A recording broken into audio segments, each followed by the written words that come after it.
Okay, here we go. It's semi-final time and the 4 best teams in the world are going head to head for a place in the final.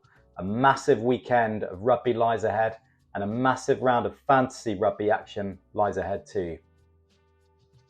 Before I run through the picks this week, I'll kick off with a very quick recap of my team from the quarterfinals and the standings in the FRG leagues. Okay, so the quarterfinals were a bit hit and miss for me. I had some big hits with triple captain on Braxton Sorensen McGee, bringing me a huge 237 points. Stacey Wacker, outstanding with 45. Portia Woodman-Whitcliffe with 50. Georgia Miller with 42. Sophie de Goody, absolutely magnificent with 106 points.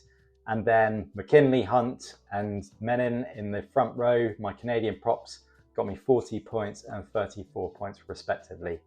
And then I had quite a few around the 20-point mark, and then a bit disappointing was Helena Rowland with 13, Jess Breach with just 6, and Pauline Bourdon-Sansus with just 18 points. But all in all, 708 points, green arrows in all my leagues. Looking at the standings in the Fantasy Rugby Geek League, so kicking off with the main FRG League, we got Muriel 123 leading the way with a huge 3,564 points. Right behind her, we got Jack Cansell with 5,563 points. And then a bit further back, we got Jared Elite, Owen Class, Paddles, Sam E235, The Calamity, Rugby Ramblings, Kieran Skitsoff, and Lil Wayne in 10th place. Moving over to Paul's League, Darren Farby has the lead with 3,421 points. Behind him, we got Tommy D and C. Rocher, Tom Davey in 4th, Vance in 5th, Anna James 33 in 6th place, Jaden Wallace in 7th, Toby Bly, Pitch Perfect, and RM232 making up the top 10. Okay, onwards to this week, and firstly, let's take a quick reminder at the teams and the matches making up this year's semi-finals. Okay, so first up on Friday night at 7 o'clock local time, we'll have New Zealand taking on Canada at Ashton Gate in Bristol. And then in the second semi-final, it's an all-women's Six Nations affair on Saturday at 3:30 when France take on England, again back in Bristol.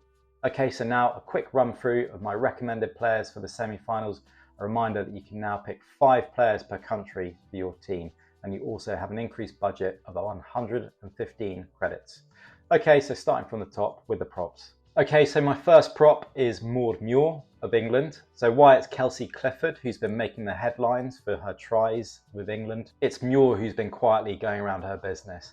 She's still carrying hard and she has 1 try to her name so far in the Women's Rugby World Cup. But we all know, having seen Muir playing during the Women's Six Nations, that she's capable of contributing even more to England's attacking options. She could well be up for another try in this match. And then we've gone for an all-Canada lineup of props for my remaining 2 picks. So last week I actually had an all-Canada front row in my team. First up, we got Dalika Menin, again a massive threat in the scrum, but also a huge attacking option.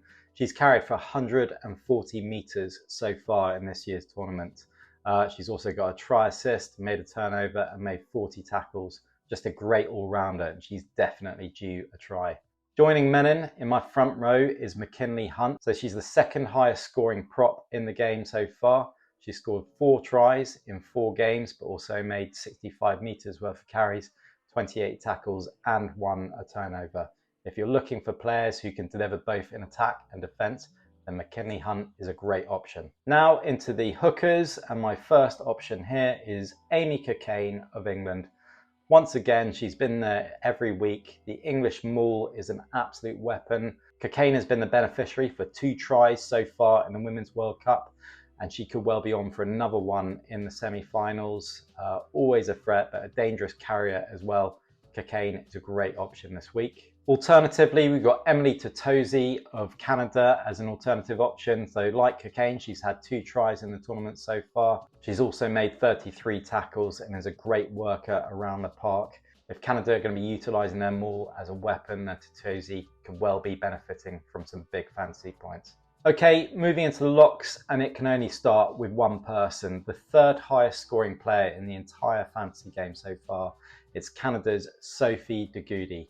299 points de Goody has racked up so far in her 4 appearances. In that time, she's scored 2 tries, made 4 assists, kicked 17 conversions, made 4 turnovers, made 50 tackles, 246 metres carried, 3 line breaks and 11 offloads. Honestly, there's nothing she can't do, and she could well be an excellent captain option this week. For the other second row options, I'm looking at Madusu Fall-Raclot of France. Ever reliable at this level. We've known for years what she can do when we've seen her in the Women's Six Nations. An absolutely fearsome tackler against that England team. She is going to be racking up the tackles and could well be a strong option for the defensive pro chip this week. And then my third option this week is Alana Bremner of New Zealand. So the 4th highest scoring lock in the fantasy game. She's been a picture of consistency throughout. She's been contributing both in attack and defence. A real danger in the line out, and has also been putting in some hard tackles with 38 tackles over 4 games. Definitely a strong option in the New Zealand engine room. Into the back row now, and starting with an England option in Sadia Kabea. A hard worker that delivers all over the park. She's got 3 tries in the tournament so far. She's also made 62 tackles, carried for 46 metres, and made 2 offloads. So she's definitely one to watch, and she could well be England's biggest threat within the back row. Then we've got Charlotte Escudero of France. So she's made 70 tackles over the course of the tournament so far, which is more than any other player remaining in the tournament. So she could well be a strong defensive pro option. In addition, she's made 7 turnovers. So if you are playing that chip this week, she would be my #1 option. She's also delivered an attack with 3 tries so far over the course of the tournament. So if you're looking for France options, Escudero is the top one for me. Then for my last 2 loose forward spots, I'm looking at a couple of New Zealand options, kicking off with Kaipo Olsen-Baker. So she started in the quarterfinals in South Africa and put in an absolutely huge performance with 2 tries in a performance that ended up netting her 82 fantasy points. She's going to be in the thick of the action again in the semi-finals, and you can expect her to deliver the fantasy points. And finally, as an alternative, a consistent performer throughout the tournament, we've got Leah Michaeli-Tu'u of New Zealand. With Georgia Miller out for this match, she's going to be picking up some of those carrying responsibilities. She's always lethal with the ball in hand, and you can expect her to be slowly but surely racking up the points throughout the course of the match through carries, tackles, and potentially turnovers won as well. Into the scrum halves now, and for me, there's really one standout option, and that's Pauline Bourdon-Sansus of France. Always a threat. She's the glue that holds this France team together, whether it's tries or try assists, for which she's got 4 this season, carries, which she's carried for 199 metres over the course of the tournament, which is huge for a scrum half. She's also made line breaks, offloads, and tackles. She's everywhere. She is the one to watch. If you are looking for a differential option in the scrum half, then one option I'm looking at is Justine Pelletier of Canada. She doesn't have a try to her name yet this tournament, but she does have 6 try assists, and she's also made 21 tackles. She's a live wire and a danger, and could be a good option if you want to go against the grain and try someone different and make a few gambles in these final rounds of the Women's Rugby World Cup. Fly half now, and for me, again, this is quite a straightforward positional pick. There's only one recognised kicker in the 4 fly halves named this week, and that's Zoe Harrison of England. Likely taking kicks for England. She's already scored 12 conversions over the course of the tournament, but she's definitely more than just a kicker, with also 3 try assists in the 4 games she's played so far. If you're looking for an alternative and a gamble, and willing to take a risk on a player who won't be taking kicks from the fly half position, then I'm looking at Taylor Perry of Canada. So she has scored a try and made 2 try assists over the course of the season. She's carried well. She's even made 30 tackles from her position. She's going to be busy on Friday night against New Zealand and could well be an interesting differential pick. Into the centres now, lots and lots of options here this week. I'm kicking off with Stacey Wacker of New Zealand. She's been brilliant throughout the whole tournament, so consistent. Again, a massive creative force in the New Zealand midfield. She's scored a try, she's made 4 try assists, 25 tackles, she's carried for 109 metres in 3 games. She's made 4 line breaks and 8 offloads. She's scored consistently throughout the course of the tournament, with 83 points in round 2 against Japan, 56 points in round 3 against Ireland, and 45 points in the quarterfinals against South Africa. That kind of consistency can't be ignored. Alternatively, I've gone for one of my favourites, Meg Jones of England. She started the tournament off on fire with a 42-point performance against the USA and then a 71-point performance against Samoa. The following 2 games have been quite quiet from her lofty standards, but a game like France is going to be absolutely huge, and you can expect that Meg Jones will be back to her line-breaking best for this huge match for England. My last pick here, I was weighing up Gabby Vernier in the centres, but in the end I've gone for her teammate Marie Menage. She's going to be playing on the wing, but is categorised as a centre. And so while both Vernier and Menage can deliver, I'm going for Menage purely for the additional try threat that she can potentially bring. Okay, now into the back three where we know the big points can be found. I'm kicking off with Braxton Sorensen-McGee, the top scoring fantasy player in the entire tournament so far. Sorensen-McGee has scored a huge 364 points over the course of this tournament. Her stats are insane: 8 tries, 3 try assists, 6 conversions, 383 metres carried, 12 line breaks and 3 offloads. In her form, she just can't be ignored. As an alternative, we've got Ellie Kildunn. So she had to miss the last match and came off early in round 3 against Australia.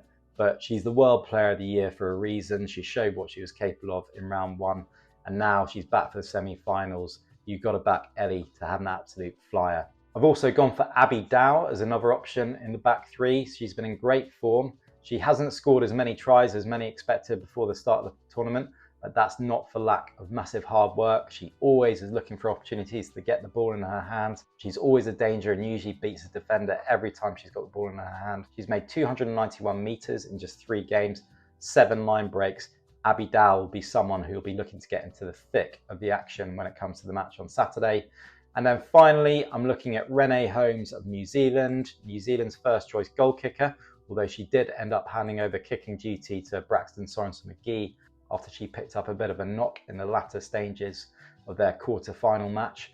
But she's not only just a kicker, she's got tries in her bag. She's got 3 tries so far. She's made 4 try assists. She's made 2 line breaks, carried for 260 metres, and made 3 offloads. So she's way more than just a kicker. Okay, now onto the boosters that I mentioned at the start of the video. Remember, you can play a booster in every single round. If you didn't play the triple captain in the quarterfinals, this could be the week to play it. Here are some options that I'm looking at through the various different boosters. Kicking off with triple captain, so starting off with Sophie de Goede, another huge performance in the quarterfinals. She's just so consistent, and when you've got a player that's delivering, carrying, attacking, defending, kicking like de Goede, she's a really, really strong option that you can rely upon. Braxton Sorensen-McGee, again, form like hers just can't be ignored. Every game she's played, barring round 1, she's made a huge impact and scored an absolute haul. Again, she could be causing that Canadian defence some real headaches on Friday night. And then finally enough, we've got to go with Kildunn. So she has missed the last game and she came off early against Australia, but we know what Kildunn is capable of. She's got a great matchup against France. She'll be looking to make a massive impact. And for me, you can't look past Ellie Kildunn. Super kicker, you can go with any of the 4 options. Zoe Harrison of England is obviously a safe bet, as is Sophie de Goede of Canada.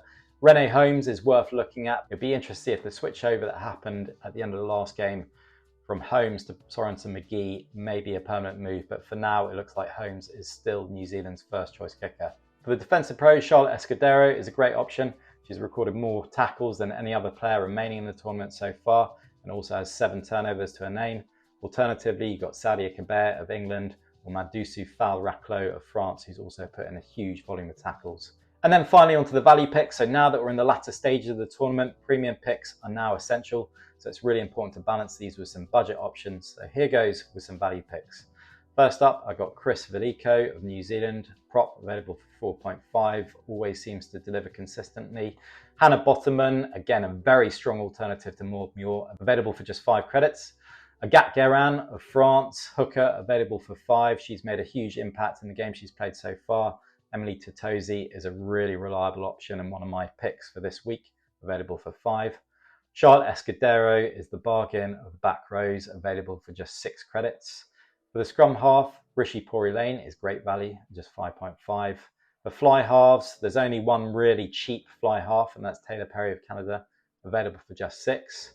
Flo Simons of Canada is great value at 6 credits. And then Julia Schell, we remember her from round 1, her amazing performance in that match, available for just 6.5 credits.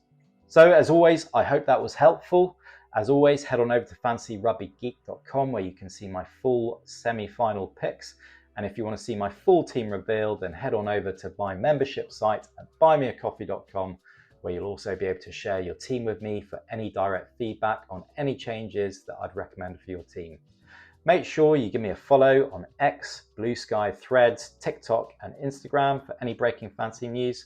But that's it for me. Make sure you get your teams in before the semi-finals. Enjoy the rugby and good luck.